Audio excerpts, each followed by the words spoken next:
Captured by Women is brought to you by Yum Vita, a delicious way to grow.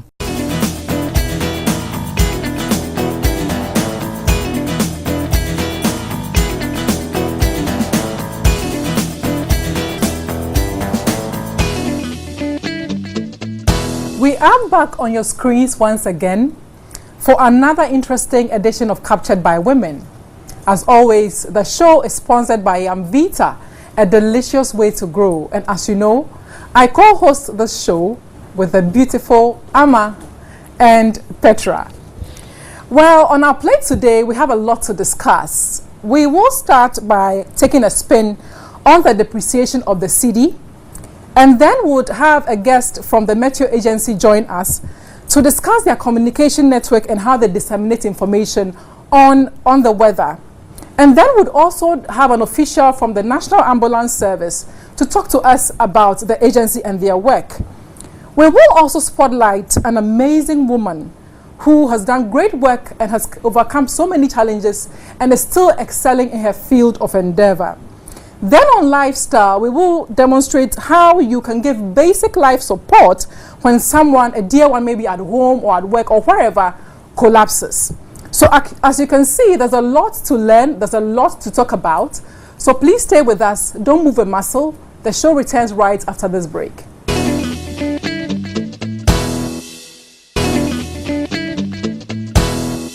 Thanks for staying with us. For the past few weeks, businesses, economists, and Ghanaians in general have expressed concern about the depreciation of the cedi and its impact on the economy. This is not a new situation to us as Ghanaians, but the curiosity is why this is happening again. So ladies, what are your views about this? We know that, I think, was it about 2 years ago, we had the same thing happening, right, and there was some measures put in by the Bank of Ghana to stabilize the cedi, but it's happening again. Right. For me, it's not surprising because we've had precedents to this, and so I guess with the economists, they will always talk about it. What is worrying is maybe it wasn't expected at this particular time because the cedi was doing very well. At least it was stable up until now. I think some of the issues they've raised is the fact that majority of the causes are external. And in that case, we have the crude oil prices being increased. We have the U.S. interest rates also rising. And I don't think we have any influence over that. But I think I'll be happy if we hear from the economists and the Bank of Ghana and the policymakers as to what they can do internally to stop the measures, or at least stop the cedi from depreciating any further, because at the end of the day, it's the citizen like you and I who would suffer for it, the end user, because when you go and buy goods, it's going to be expensive, you would suffer for that. But I think also they have mentioned some interesting things such as IPOs, which have been put out there, and people going onto the platform, and because these IPOs would then want to send the money outside to gain. I mean, those issues for me is what something we can tackle. And so I'm hoping economists along the line will come and tell us what they can do. Policymakers will, jaw as well and get interactive with these economists to see how best we can stop it, because we don't want more depreciation. Our cedi, we know when it suffers, when it goes down, we all suffer for it, and we suffer hard. We had similar issues, I think, right around when the cedi was redenominated. We had the redenomination. It happened, and I mean, we've had bad times when the cedi has depreciated. I don't want it to be a long issue. I'm hoping in this month is arrested, and I don't want it to get to where we are praying. Yes, arrested and jailed. What we are saying, we're praying for the cedi to be stable and all that. We don't want all that. I think we have enough think tanks. We have a lot of people who are broad-minded and can work. Yes, team as well. So I think we are in good hands. What's your take on all this? I'm just concerned about how the perception may actually be different from the reality to some extent, and how it impacts on prices as well. Because then when the conversation becomes as pronounced as it is now, everything gets affected. And the rates, I mean, the last couple of days, the rates have just gone up so quickly. And it impacts everything, including the cost of commodities in the markets. Because you go and you find the price of maybe even tomatoes, and the person say, now, when you say dollar rate now cost you. And then you wonder, everything just gets impacted, even when there's no direct relationship between it. There's that general thing of the dollar rate has an impact on everything. So I'm concerned about that. But I'm also thinking, what can we do in terms of communicating what the real issues are? Because there's the the scare factor. So everybody's trying to buy dollars now, or to hoard the dollars, and that is also going to drive the price of the exchange rates up. So for me, that's the issue, and maybe also how the information comes through to the general public is what we need to also be mindful of, and how to sort of make it done in a way that doesn't scare people. As you can tell, it's worrying for everybody, and we hope that, you know, remedies are found as soon as possible so that we can stabilize the currency. We're going for a short break. We'll be right back.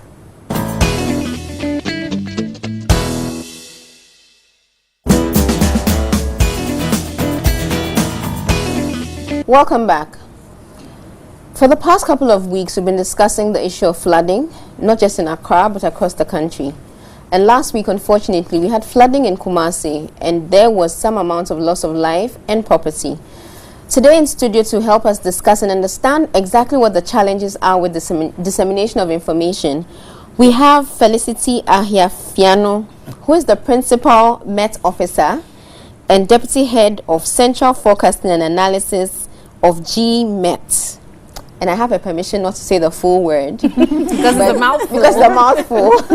But thank you very much for joining us, Felicity. Thank you too. So we know about the floods. We know that every year there are floods. But I'm sure the public relies on information to know how to navigate during these unfortunate acts of God. There's nothing we can do about the rains, but we want to be able to know when to expect them. And I think that's where the Meteo service comes in, because the discussions have been not getting the information, people don't know when it's going to rain, or is it that the Met Service is putting out the information, the media is not disseminating it as fast as you want to. So I don't know, maybe you could throw some light on that issue.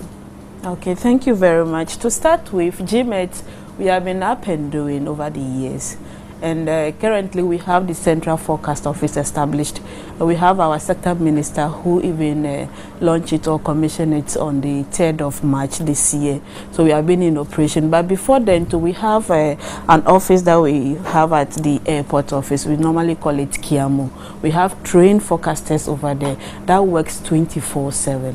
It's a night shift, it's a day shift, 12, and then now we have changed it to 3-man shift. You go in the morning, you close in the afternoon shift takes over, the night takes over. Then these people now go into the chart. We have so many products that we use, and another aspect is a little bit difficult in predicting weather over the West African sub-region, but these people go in, we use about 2 or 3 different products from different sources, so they always come out with the forecast on daily basis. For the public, we do it twice in a day. We have the morning and then the evening. I believe TV3 can witness to that. And then when it comes to weather warning, it happens at any time, either at dawn or in the morning, afternoon, anytime. Like today, when we get to the office, we saw a storm over Benin, over the northern portions of Benin, tracking in. So we issued the weather warning. But the problem is, those that you are sending the information to, at times they don't send it out to the public. But let me catch you in and, you know, ask this question concerning the Kumasi one in particular. I don't know if you have that information, but I hope you do. Were the Kumasi people, reliably informed of this flooding or this rain that was going to hit them that caused the loss of life and devastation of property? Because, I mean, it's not just about having the data. You are saying very well, you have now at least 3 other resources that you're relying on to get accurate data. But if it's not getting to the people who need it, how then is it effective? That is why now we have a weather studio too. And we do the recording twice in a day, the morning and then in the evening. By now the evening forecast should be ready. It should be on the YouTube, should be on the Facebook platforms, and then the WhatsApp platform that we are using. But the problem is, when you send the information, the media don't pick it up. Okay, so and Kumasi per se, we have a station there, we have a forecaster there who, when we see it, we send it to him, and he also has the product that we are using, and he also goes on air and tell the public. And currently I think he is on Angel FM doing the daily update for the Kumasi people. Say, how wide and that how was going to be my question. Wide, multifaceted are your communication channels? Because you mentioned social media, you mentioned the traditional TV, but there are people who are not on either channel. So what are your systems of communication? Do you have do you, aside the media, I mean, what is the Meteo's network of communication channels for disseminating information? With that one, we have a little bit of a challenge that we are trying to overcome. We only deal with the media, the TV and the radio. Then now we've added the social media, the Twitter, the Facebook, and then the YouTube. Then we have our website too. So for now, that is what we are using. You don't do bulk SMS where you send text messages to phones? No, we don't do that for now. But we have something in the pipeline that they are working on. Now we have the IT department and they are equipping them. So very soon we'll come out of that one. Does the Met Service have the equipment and capacity to forecast localized weather? Yes, we have the products now, and that's what we are zeroing in now. Okay. And then we are moving on to the location-specific forecast. Okay, but you haven't done that in the past? In the past, we do, but mostly we just mention the regions. Like today, the second warning that came out, the storm is expected over the eastern region, over the Volta region, and then Ashanti region, and then part of the coastal sector. But now we are trying to go zero it down that, okay, in the eastern region it's only going to be over Ebri, or it's only going to be over Koforidua, but it's a tax that we need to. Moving down to the rural areas, you know, they are the people who are oftentimes hit by these devastating issues, and they don't get any relief because, I mean, who really talks much about them? Truth be told, do you liaise with other institutions in those regions, in those rural areas, to be able to cover where you can't cover? Yeah, I was going to ask that, but like, do you have a partnership with the NCC or say other any other institutions that you could use to disseminate information? I just returned from a leave, so I don't know much into it, but on personal ground we have individual channels that we do communicate the forecast to them. In the Volta region, I've been talking to them in my dialect, in the Ewe language. Every Sunday I give them the whole week outlook for the Volta region, and the days that we are going to experience a storm, I give it to them. And then they also have individual groups within the Volta region. So if I mention that Middle Volta, those over Hohwe, Jessica, in those areas will have a storm maybe by Wednesday. When Wednesday comes and they are not saying it, they call Met Office for confirmation. And those going on to the Volta Lake for fishing activities too, they also call. I inform them that by 2 p.m. start calling Met Office so they can tell you whether the storm will come or it will not come. And then I have other forecasters today. Some deals with the fisher folks along the coast, and then they also give it to them that because of this. So individually we also have a way of sending the information to it. But is this like an organized information dissemination structure, or this is something that individuals in the service do on a personal note? Yeah, in the past it's on the personal, but now that we have the central forecast office, that is when we are moving into. Very well. But does the Metro agency have an issue with trust? I mean, what you hear from the public, where we seemingly don't trust the information that's giving out, because like Petra said, you say today will rain, 3 days down the line before it rains. So should I really trust you, or I should do my own background search and find out? The trust, yes, it has been an issue for GMET forecasting system, and I believe by now I think we are doing pretty well. Even if you go to the public, those who do listen, if you ask them, they will tell you that yes, GMET is doing very well. But those who don't take the weather from us, they still have the old perception that GMET, they have been deceiving us. Is there a way that the Met Service reaches out to all media houses at a go? So like on Monday when you have your meetings and you know what's going on, do you like routinely send out this information, or the media houses have to reach out to you? Yeah, I have we also use the emails to send information. So we have the email list of those who are interested.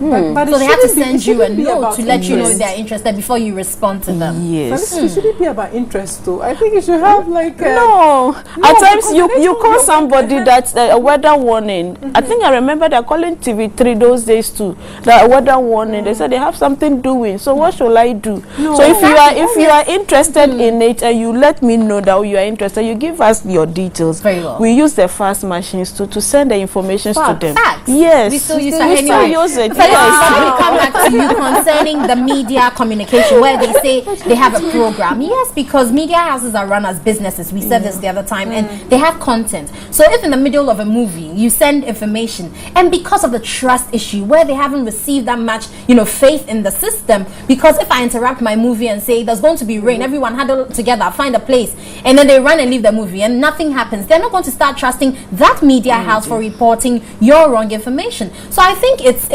what you've done over time, the precedents. So it's up to the meteorological agencies to also work up to the media houses. Like Petra was saying, I think it's upon you to also open that communication and give the information freely. Don't necessarily wait if the Met service is using fax. I'm sure a lot of the media houses don't get the information, because I don't remember last time I saw a fax machine. Exactly. So if I think email definitely is a good option. We can use you've already mentioned use social media, but fax is so outmoded. Oh yeah, but we still have people in the system that we use the fax. We send it to them on even this evening. Some are yes, getting it. Yes, they are getting it and they are responding. We have NADMO on our list. We send them the email, we send them the fax. So maybe it's the time you are using to send all these faxes that is not reaching them. Maybe if we all moved away from the fax system and went to the social media and other things, we'll be able to get the information on time to disseminate the social media too, we are there. We have the WhatsApp platforms in the name of Gmail. So is there a way that I could, for instance, subscribe to get information from you? Yes, we have a What's way. the process? You just come to the client service at head office, and then you lodge the type of forecast that you need, whether the daily, the weekly, or midday, or maybe seasonal outlook. Then we'll get it for you. Thank you very much. So we've had with us the principal Met officer and also deputy head of the Central Forecasting and Analysis Office of the Ghana Met Agency, and she's been talking to us generally about their system and how it works and how they disseminate information. I think the bottom line is we need to trust the Met service and take precautions not to be caught up in floods, but we also hope that the Met service will improve on how they reach out to media houses and the general public. We'll take a break and we'll be right back.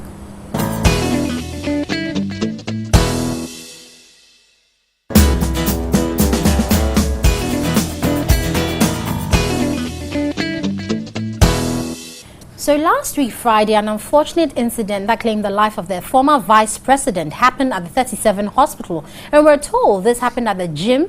We're asking questions about the preparedness to emergency response. Could we have done something before taking him to the hospital? And what is it about National Ambulance Service? Do we have enough ambulances that are functional in the country at this very point? We'll be talking about this with Mr. Foster Ansom-Brijan. He's the head of operations at the National Ambulance Service. Good afternoon, Mr. Brijan. Good afternoon, madam. You're welcome. So, thank you. Let's get to it. When we talk about, the National Ambulance, is worrying for everybody because oftentimes you call them and the, response you get is that we don't have enough ambulances to cover the whole Ghana, and so we have these challenges. But tell me the current stance and what the National Ambulance Service is doing about it.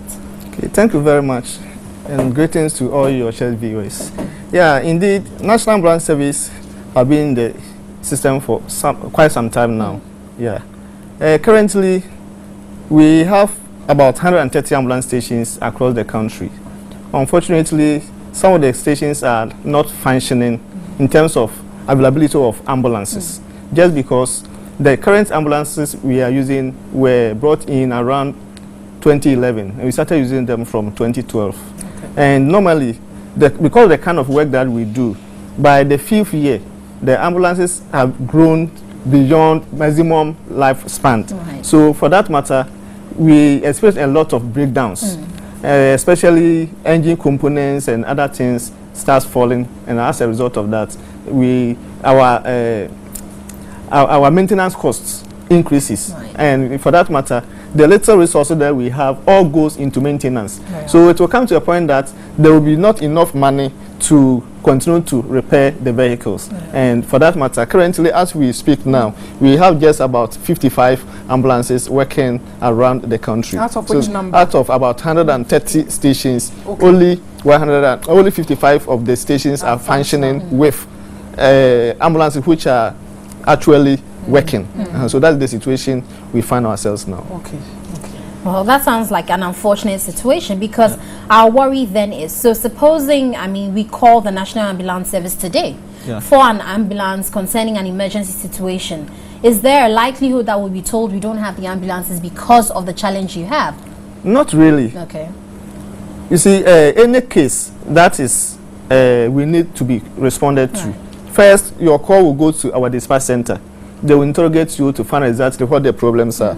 And when they get to know the issues of concern, then they will determine which ambulance station is available closer to the location of where the incident is. And definitely they will dispatch that ambulance to respond to the emergency. Sometimes it may take a little bit of time because the most closest ambulance may either be not working or already dispatched to respond to another call. For that matter, they have to call for an ambulance station which is a bit far away from your location, which will increase the response time. But definitely there will be the possibility of getting an ambulance for you.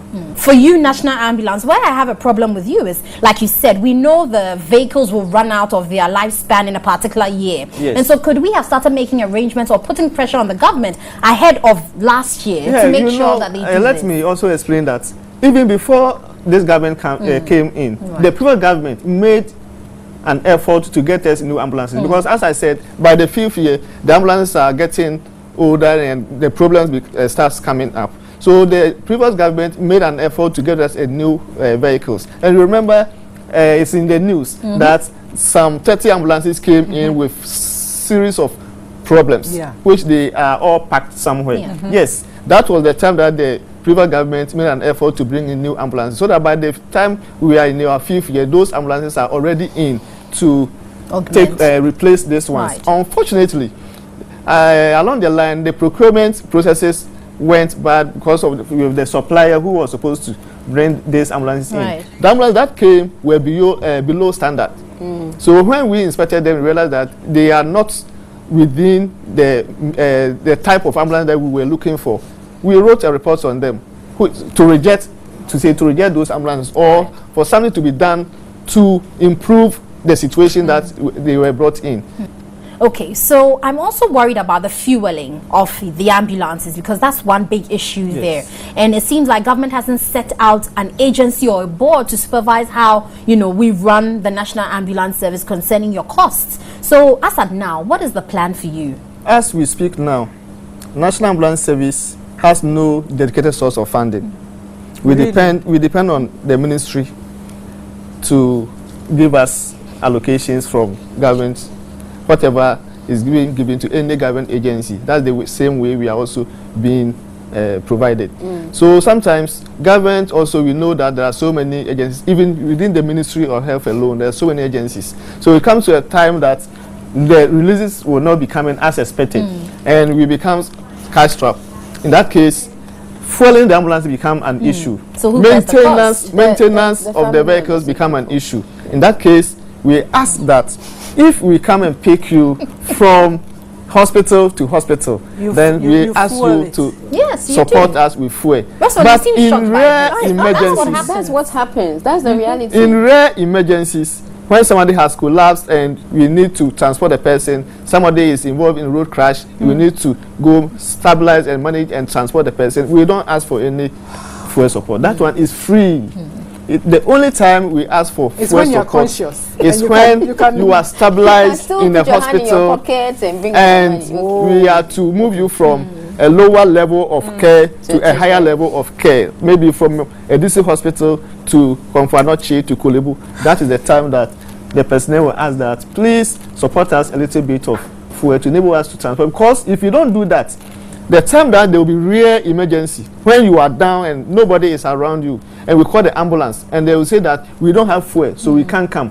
Then the whole country. But if that started happening, then maybe government will be looking critically at finding a stable source of income or, budgetary allocation for you. Because, Mr. Anson, with this, we are feeding into that conception that it's okay for the family to understand. And oftentimes, families will bear with it because they need their, person to survive. But I think we need to come to that point where we as citizens and all of you, especially National Ambulance Service, is asking us to go on a drive to protest against this because it's wrong by all standards. That's why it's national. We also our citizens provide to the national kitty, we should be able to consider this thing as an emergency and to be able to deal with it You are perfectly right. You are perfectly right that government is supposed to provide all our needs. Right. But we are also aware that sometimes government also in a sometimes in a situation buy that their VA. a situation There's that no is confusion difficult. about that. Yeah, that one is true. So I am happy that as ladies you are all singing the same song to ensure that But you need to yes, spearhead that the National movement. Ambulance Service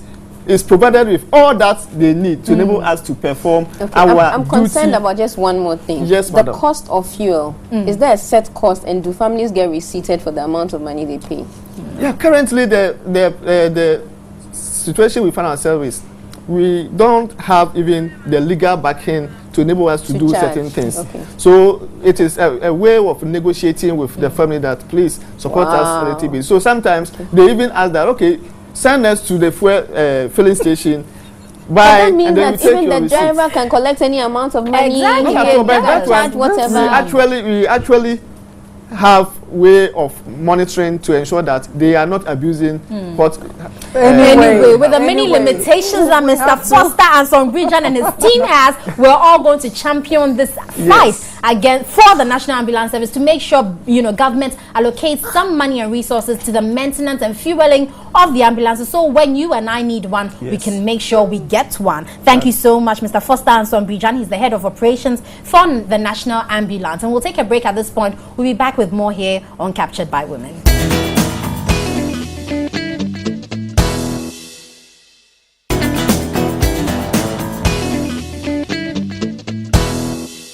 Welcome back to the show. Our career woman for today has traversed many professional fields, including sales, audit, accounting, and fashion. She is an entrepreneur and she's also into philanthropy. She has overcome both personal and professional trials and tribulations to get to where she is today.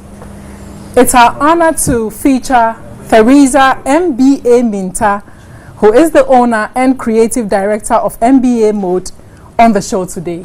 Theresa, you're welcome. Thank you. First of all, I'm just curious about the MBA. I know, it sounds like a professional title. What's the full name? Okay, so I'm Theresa Mami Beduba Ansa. Mami And Beduba. Minta is my husband, my late husband's name. Oh, okay. So MBA, Mami Beduba Ansa. And that's what you use to create your... Yes, that's your- my business name. Okay, okay. It's catchy, that is why Yeah, I it use definitely it. is. Okay, so tell us a bit about yourself and your Okay. business. So I'm a Ghanaian, born in Accra, but I hail from the West, from Axim to be precise. Do you speak in Zima? No, I don't. Okay, I would have rattled a few. I would have rattled a few in Zima right here. Okay. I don't, but I speak Fanti. Okay. Okay. So I've lived in Accra all my life, Okay. except schooling in Cape Coast for my secondary education. Okay. And then I moved to Ho for my tertiary education. After I moved to Nigeria to serve a mission for 18 months. Okay. I came back and then got married in 2007. Okay. I have 3 kids, Okay. but I'm a widow. I lost my husband about 1 year, 6 months ago. Sorry Very for sorry your loss. about But that. let's get into that, because out of that you got your NGO, We Yes. Give Care, and I'm interested in finding out how that all came about. Okay, so we give. I wouldn't say started, but I conceived the idea many years ago. Okay. It's supposed to be I give, but in the course of registering, you realize that the name had already been used. And so I partnered with my husband's friend, and we came up with the name We Give, meaning that we are giving out to people who need help. And it started with the idea of helping abused children. Okay. I was abused when I was about 7 years, and I've had some effects as I grew up, and I also know that many people might have gone through such. Some may have overcome it, some may not. And so for me to be able to sail through to this stage, I feel I should also extend a helping hand to those who are struggling. And so I had in mind that one day I'll start an NGO with the name I gave, extending a hand to the abused girl. And so after my husband passed away, I thought about the hardships, what he went through as an individual, the struggles financially, and then we not getting to know that he had hepatitis B many years before he had liver cancer. So with the help of my husband's friend, we came together that why don't we add the liver cancer awareness to what I already have in mind, so we can broaden up the scope, help people become aware that there is hepatitis B that is even more dangerous than AIDS that we know of. And so we registered the NGO, and we've had our first activity recently. Nice. But let's go back to your profession. Let's leave that sad note. But out of that, you got something very good, and we're proud of you for that. But let's talk about your professions, because I see you've been a telephonist, you've gone to sales, you've been around. Tell us how that all started and how you finally settled on MBA mode. Okay, so I've sold bread before. Oh, Nice. okay. Yeah, when I was young, my mom used to have people around her, and she used to bake bread. And so when the sales girls are going around, my brother and I, we join at times. And so I know how to sell.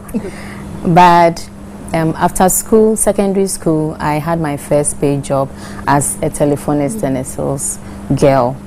And that started my career, let me put it that way, my working career. And during Polytechnic, I had opportunities to work in Panel Care Foster. I also had an opportunity to work at Quality Control Division, Cocoa Board. And I did my service actually at Ministry of Defense, Gafi Department, as an accounts clerk. And so after marriage, I tried getting jobs in accounting field. That is what I did at the Polytechnic, HND accountancy. But it was difficult looking at the time you need to get to work, the time you need to come back home, and I was pregnant at that time as well. And my mom wasn't in Ghana. I had nobody around me. So my husband and I thought that why don't I learn a skill? I already had beads training.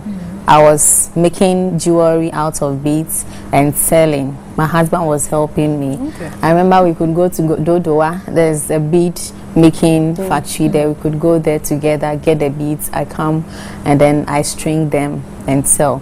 So he also knew that I was interested in sewing. I could take a fabric cut, like not using measurements. I'll just take an old dress, cut, and then make a dress out of it. So he brought the idea that I should get a training in fashion. So I started looking for schools. I got Radford, I got other schools, and then I finally settled on Angelo Institute. I had my education for 2 years. I started working whilst a student, and it was there that I decided that after school I would want to train students, because I realized that many people go to even the universities, but at the end of the day they are not able to be self-employed. They can't even sew, they can't cut. They need people to help them, supervise them. And so why don't I establish a school where I'll practically teach students, so that the aim will be for them to be self-employed and self-reliant. So I started working whilst in school in the year 2013, but I registered my business in 2013, but started operating officially in 2014 April. But the school started just last year, April. We started with 6 students, and currently we have graduated 5 students, and we currently have 18 students. Wow. So you come across as a very proactive, versatile, but you're also a problem solver. And I'm wondering how you can put all of that together into one individual, because you started off thinking of how do I provide support for girls who experience what I experienced when I was a child, and then you've transformed that into something else out of the misfortune of your loss.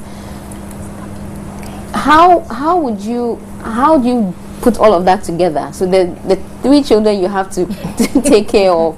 There's the growing business, there's the students, there's family, I'm sure, there's so many other things. There's also the business side of your so you have clients you sew for, right? Yes. How do you combine all of that?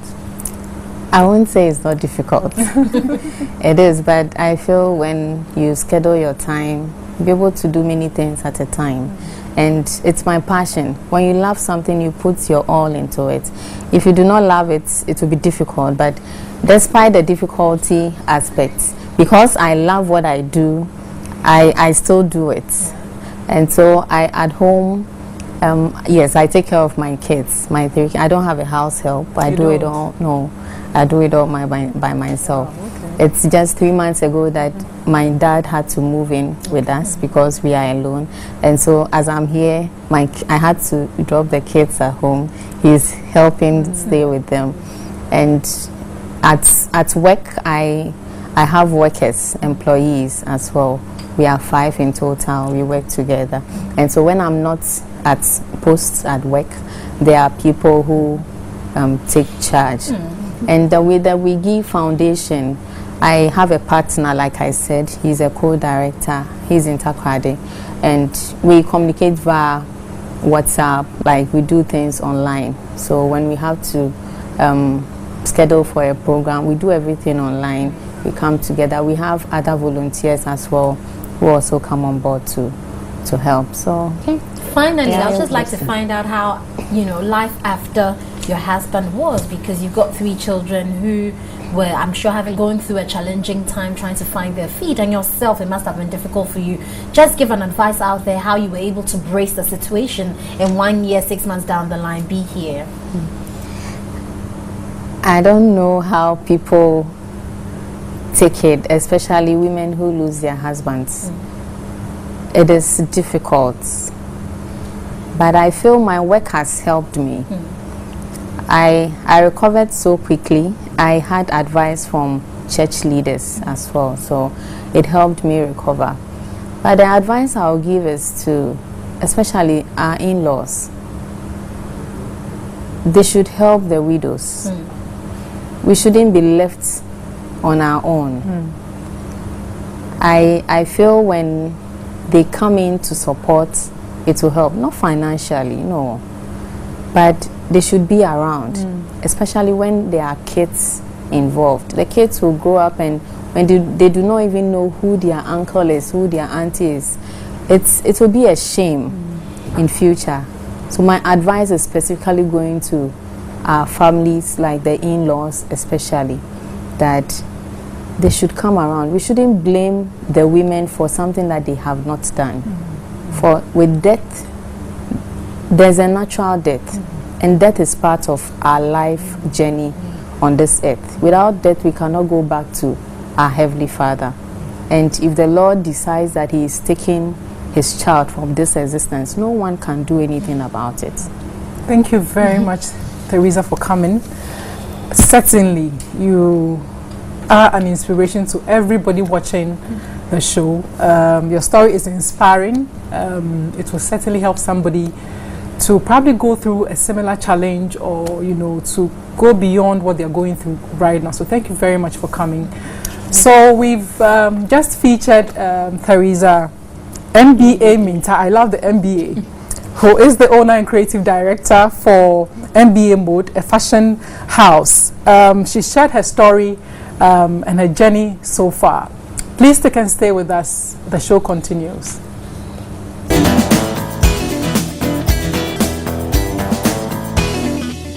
Welcome back. On our lifestyle segment for today, we're going to be talking about what we can do as individuals, family and friends when we have someone who may have an emergency situation. And so to help us understand that today, we have in studio with us AEMT Abdurrahman Musa, who is the head of the Accra City Ambulance Station, and AEMT Aiden Awandago, who is the head of the Wager ambulance station, and they're going to be taking us through generally what to do in an emergency situation with individuals and help us sort of manage the situation before we get the ambulance service or get the person to the hospital. You're welcome, and thank you very much for joining us. Thank you. So I know there's so many things that will be going through the public's mind about what to do, but can you just generally tell us what is possible for us as family and friends to do when possibly someone collapses or when you feel like they've maybe passed out or something? Yes. In the first place, when you see someone collapse, the most important is to call for help. Help is important because you can't do anything by yourself alone. Okay. So you call for help, clear the area, think about your safety, yourself, whether the place is secure for yourself to rescue the person. That's the most important aspect of it. Okay. Then after that, then you get closer to the patient. After calling for help, you get closer to the patient. You assess the breathing of the patient, whether the patient is breathing or not. So you can just go closer like this, whether you feel air on your chin or you use your hand closer. If possible, you can bear the patient's chest. If you can't see anything well, you can bear the patient's chest to see the rise and movement of the chest. Just if the patient is a man. If it's a woman, you want them to bear In an the chest. emergency, No, better in worry. emergency, Okay, no problem. Please go ahead. your mind wouldn't even go there because Right. you are thinking about the You want to life. save the life. Yes, you want to save the life. Yes. So after that, you realize you check there's no breathing. You quickly move to and check your carotid pulse. We have what we call pulse. It's here. It's very closer to the heart, so the beat is very, very strong. So you put your hand here like this, then you just slide it down like this. You feel the beat there. If the beat is not there, quickly you have to start your CPR. That is where you have to get onto the patient's chest with your hands like this. Then you go down with your elbows straight, closer enough. Then you go like this. Then you start with your chest compress whilst help is on the way coming. Can you describe exactly where you're putting the heel of your hand? So on the chest, you look at the nipple. Okay. If it is a man, you look at the nipple line. Just move your hand at the center, Right. like this. You see how it is? Then you bring this one back like this. Okay. Then you start your chest compression. You can see that my elbows are straight, my chest is out. So with this, you can give effective CPR, chest compression. Very, very important. You know, with the breathing aspect, some people will say you have to give, yes, you have to give, but it's better than you give the chest compression even without the breath. Unnecessary chest compression is better than you don't do anything at all. Okay. Because that maybe the heart are just stopped. With a little push, it can restart the heart back again. Okay. So you're saying we should, without necessarily checking the breathing, you can go straight ahead to without do this. giving breath. Okay. Okay. Without giving breath. If the person is not breathing. The mouth to mouth, which people are so eager to do. Okay. Yeah, you know, some people still practice mouth to mouth. If it is your loved one, your husband, your child, you can still do it. But outside there, maybe thinking, this. But with your loved one, your wife, your husband, your child, you can do mouth to mouth. Okay. So what you're saying is it's okay to do the heart compressions without giving the breath. Yes. Because I think the most important thing is to get the heart beating. Without the heart beating, That whatever is you it. do is Good. okay. All right. So you are demonstrating exactly how the CPR will be done. So this is how it goes. As soon as you clear the area, you think about your safety. You clear the area. You get closer. Then you use the heel of your palm, but you have to determine the responsiveness. Like I earlier mentioned, you must determine the responsiveness when there's no pulse. That is where you have to do your CPR. So it's possible for the person to be breathing but without a pulse, and then that's when you start the CPR. So that is when there's no pulse. The person is gasping. It doesn't mean that the person is breathing. Oh, okay. Gasping, the person will be lying down. It doesn't mean that the person is breathing. Okay. Yes. Okay. Because Agonal I breathing. guess That is in doing agonal. that gasping, you're not getting enough oxygen that you In back. need Good. to the whole Good. body. Yes. Okay. Right. So quickly, you have to start, initiate your CPR. Okay. Okay, so after like this, you just go like this, you slant it down. There's no pulse. You've already called for your help. Yeah. You use the heel of your palm, You go like this, you come like this, then you bring this one on top, then your elbows should be straight and your chest out. So you give 30 compressions. Okay. So with these 30 compressions, this is how it goes. 1, 2, 3, 4, 5, 6, 7, 8, 9, 10, up to 30. Then if you have someone there to help you, he will quickly give the breath. Yes. Using an ambu bag. Ambu bag. We also have mouth to mask. That's the pocket face mask. But if you're at home and you don't have these, is that when you do the Mouth to mouth. mouth to mouth? Okay. Yes. So with the mouth, if it's a child, together with the nose and the mouth, you can put your mouth there, together with the nose and the mouth. Together, and then you breathe. put. Yeah. It's a child. But adults, you can cover. So with adults, you just go closer. But remember, you have to open the airway too. Airway opening is just simple. You just tilt the head back a little bit like this. If you want to open the airway, it's simple. You use air tilt chin lift maneuver. Air tilt chin lift maneuver. Okay. So he is going to demonstrate that. So do that. Yeah.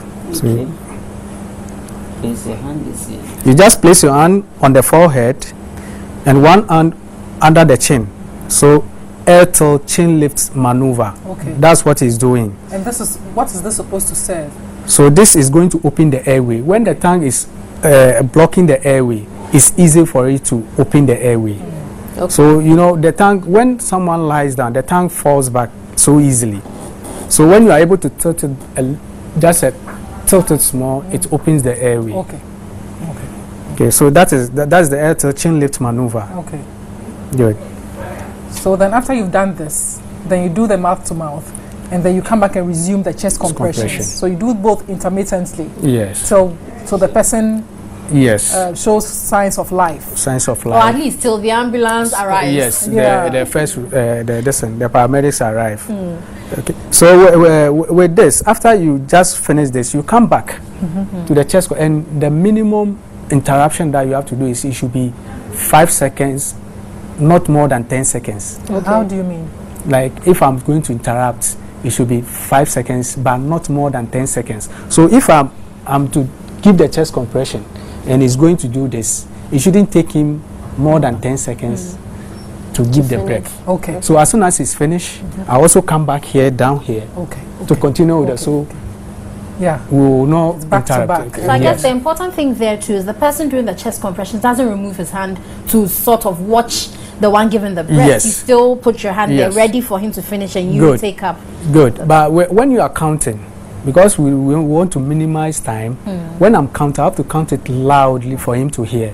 So I don't get to 30, I will tell him 30, so go.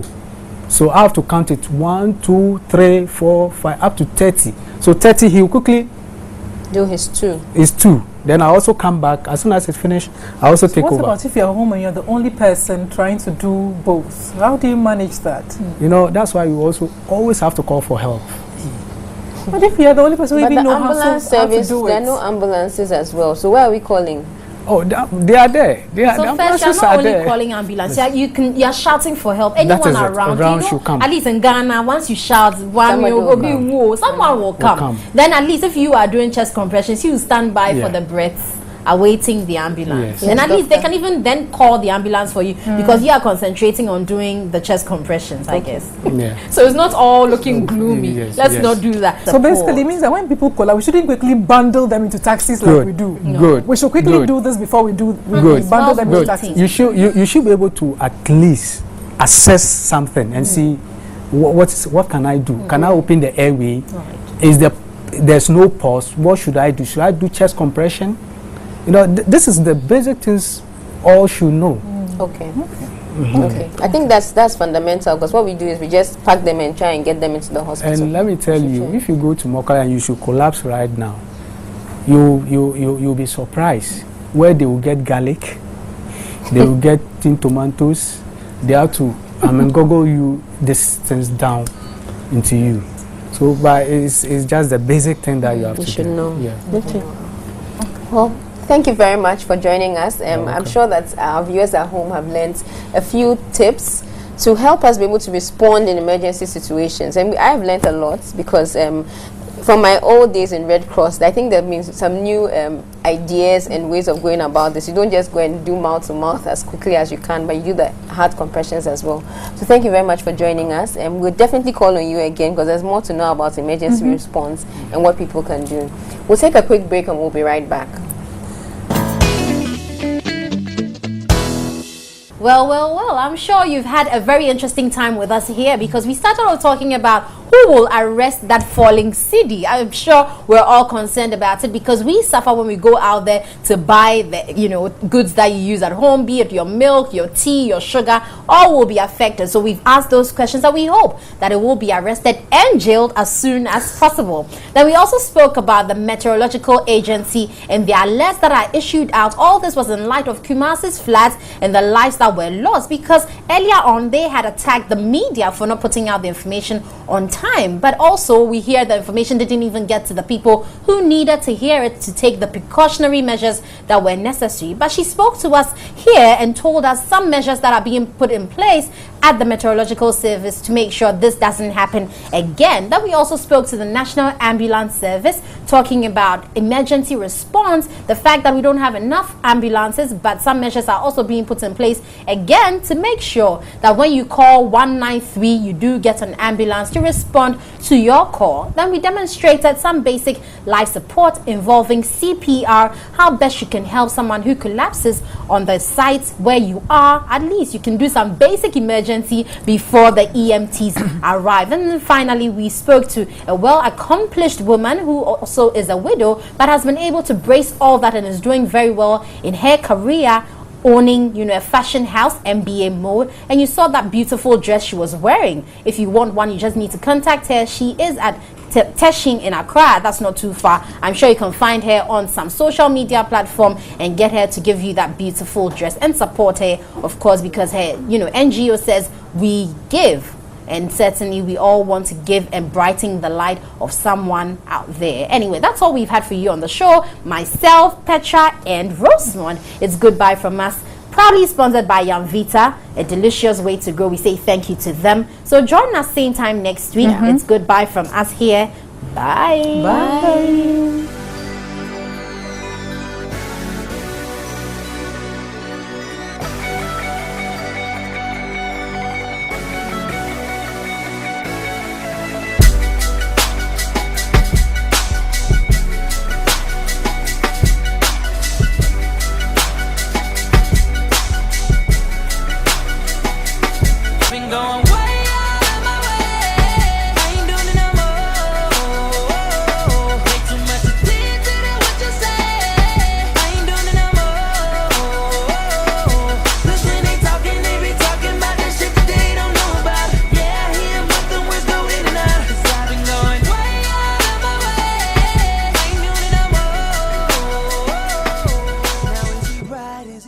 Captured by Women is brought to you by Yumvita, a delicious way to grow.